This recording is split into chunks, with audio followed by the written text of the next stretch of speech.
God give, that life give, are not, it's not just for your enjoyment, you know? I mean, it is for your growth, it's for your maturity, you know? So you think because something just comes along, because we often say, you know, I didn't do anything for it, it just kind of happened. Like that is the certificate of goodness, you know, because it just kind of happened. So it was just a gift and, you know, like this. And then a lot of turmoil comes out of things. You see, when I speak about God like this, I know totally in my heart, you know, I see totally the perfection of all things. But if you speak it, it can sound like, but why would God do something like that? People would go like, you know, but why would God do something so messed up, you know? I said, but it's messed up only from your mind. You are not as yet have the maturity to see the broader beauty of all of this and the power. I mean, it's not that God made things to be beautiful and something. Man wants things to be beautiful, and everybody have a different idea of beauty. God has to satisfy all these different ideas of beauty. You know, it doesn't work like that. And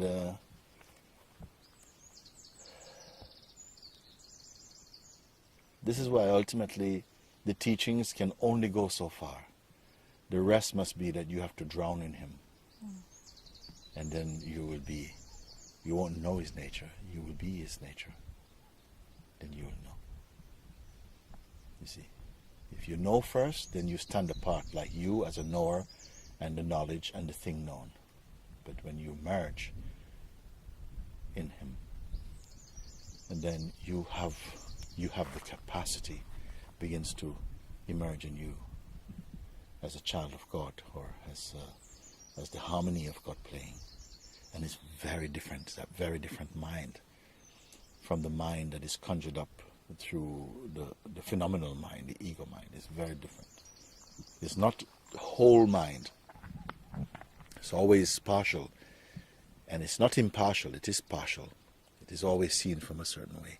And this is where conflict comes. It's not whole mind, you see. Because if I begin to talk more about the ways of God, I can't stop. I mean, I can't stop. And then also the more I talk, it's like the more limitation it seems. The more I talk, you know, it's like the broader I put it out, the more I seem, but that doesn't even touch God's toenails yet.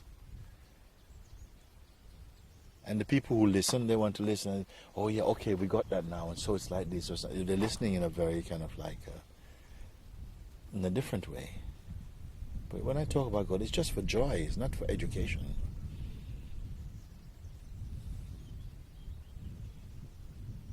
If I talk about my parents, I just want to talk about what date they were born and, you know, sort of like who was their lineage and their blood type. No, I want to tell you about how kind and how wonderful and the beautiful things we enjoy together. I don't want to tell you about, you know, what my parents' blood type is and, you know, like my mother had, you know, sort of, you know, arthritis and my father had kidney trouble. I'm not going to tell you about their physiology. I'll tell you that my dad was so great. He was so warm-hearted and just so full of love and so kind. And, you know, he's always just, you know, when I think of him, I'm just totally I'm just on fire with this love that my father generated in my heart. And, my mother is strong and just so, she's funny, but sometimes she's taken to be serious. But I found the funniness in her that I thought it was not there. That's what I want to say. I don't want to talk about her birth certificate and who her great-grandfather was. I'm not interested in that so much. A little bit maybe. When I speak about God, I don't want to talk about, yeah, look at all the wonderful trees that He made, and you know, sort of, yeah, I can say about this, and I can say, you know, like, you know, he's sizeless, and, you know, he's like in every atom. No, I say he's so full of love, and just gives all this, he puts every capacity in these bodies to love and to find Him, because it's all what He generates, this ability to perceive and to experience and to know Him through His creation, and to just rejoice and just to be happy that you exist and that you are He. This is, I mean, what more can I say than this? You know, I don't want to talk about just, you know, I see it's all Him. He made all this stuff in the trees, but I quickly forget them But I can't forget the love because it carries me every day. It's breathing through these lungs. It's kind of, it's... people say, you have so much energy. Like this. He's him. When I go to sleep, it's him. When I wake up, it's him. There's no space. There's no atom I want to save for me. I don't want to save one atom as me. It's all him. So when it's all him, then I have the confidence to speak and relax. Because everything I say is all him. And I'm not him. I'm not giving him to somebody else. He's not else. He's the life here. And he baptized the mind and took it out of the seat of delusion and dream and awaken it into the Supreme. This is how I want to talk about my Father. I don't want to talk about the mechanics and all the different levels of consciousness. Oh yeah, okay. But he's there everywhere. This is why when the disciples asked Jesus, can you show us the Father? And he said, what are you saying? Have I not been among you for so long? You see? He said, because what? He's one with... He said, through God, through me, you're knowing God. Through what is here, you're knowing God. God is revealing himself to you through this body that you're calling Jesus. You see? And there's nothing in here to separate itself as Jesus from God. It is only him. But because of the play of humanity, I have to be Jesus. You see? And I have to call you, Jennifer. I've got to call you Gayatri. I've got to call you Krishnabai. I've got to call you, Janaki. I've got to call you like this. I have to refer. And you have to refer to Mooji. But it's all him. And Guruji, sometimes the greatest pain is, it's like God has put this yearning for God inside me, and I even feel blessed to even have had that, because that itself is such a... There's nothing more than that. What fortune to have that. But it feels like the yearning, sometimes it's yearning. It doesn't feel... It feels like to have this idea of something less than God, this arrogance to have this identity, is such pain sometimes, because the yearning is there for God, and it's like it's only God who can fulfill it. It doesn't really feel like sometimes that there's anything that I can really do other than just to sit at the feet of God. You can do this. You're always sitting at the feet of God. You're always sitting in the heart of God. God has given you the capacity to use the light of consciousness to reflect. He has given you, Mooji, to talk and to show you the way that is very clear, to show you himself inside you.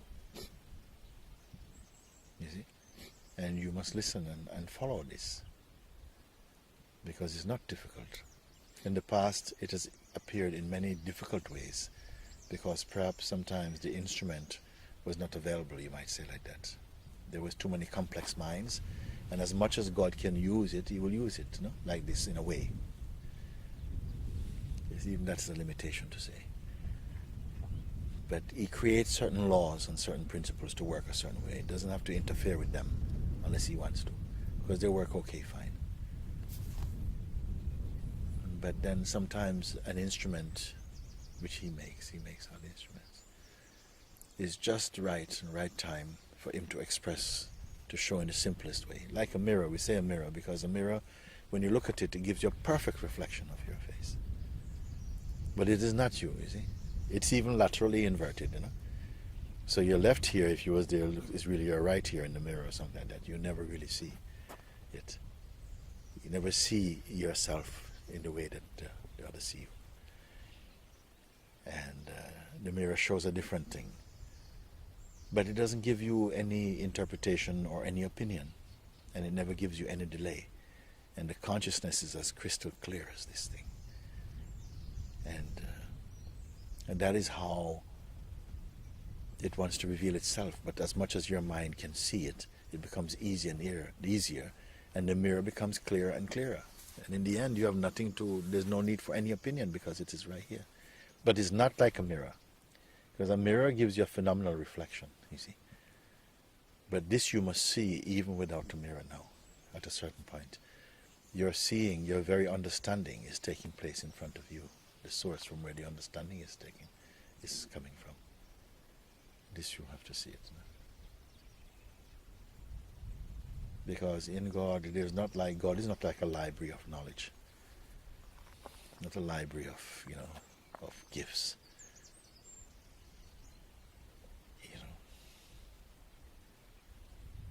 It's not a storehouse storing up things. It's so spontaneous, all things.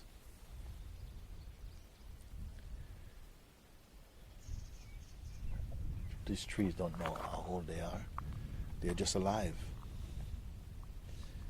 Consciousness is not interested in dates of births. It just is, And it's the mind which consciousness creates also this aspect that pertains to the names and the forms and the time and so on, to function also as that aspect, as time and change also. It also belongs to God. We've got many departments. But like a headmaster knows all the different subjects taught in his school, on the compound, and can take any class. The one who knows God can talk with any class of men.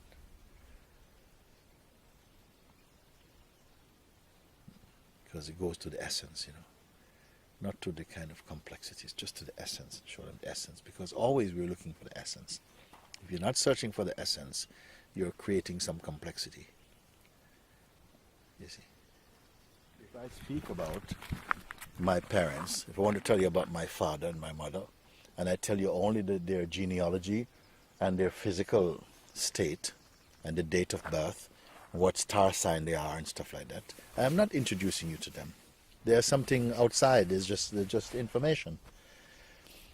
But when I speak about the love that they have, and what they transmit, and the strength, and the light, then this I can demonstrate, because it's in myself also, This something comes to life, because, this is the thing that we were talking before, that I asked her, how was your day yesterday? And she says, I can't remember. I see. And I said, it's true, you cannot remember, because your mind is becoming more pure again, It's becoming so godlike now. So you can't remember the details of yesterday.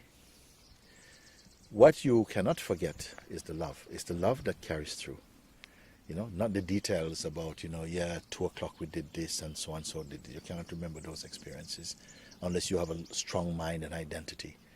But as you're coming back into your spiritual and consciousness, into your consciousness, then what is the life in everything is the love. That is what is the continuity. Not the details, yesterday we did it, and then on Sunday we did that, and then on Saturday we did this, and you remember some people can go back quite a long way and hold on to these kind of fragments of events and time held in memory. But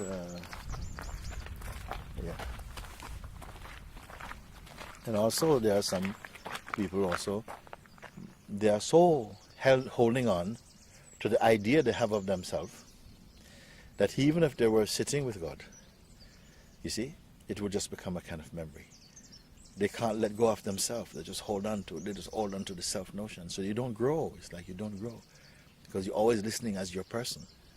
This is very bad. This is the most poor. That's the most poor, visitor. The one who just keeps only holding on to their self-notion. They're always nothing is allowed. The light is not allowed to go to the core,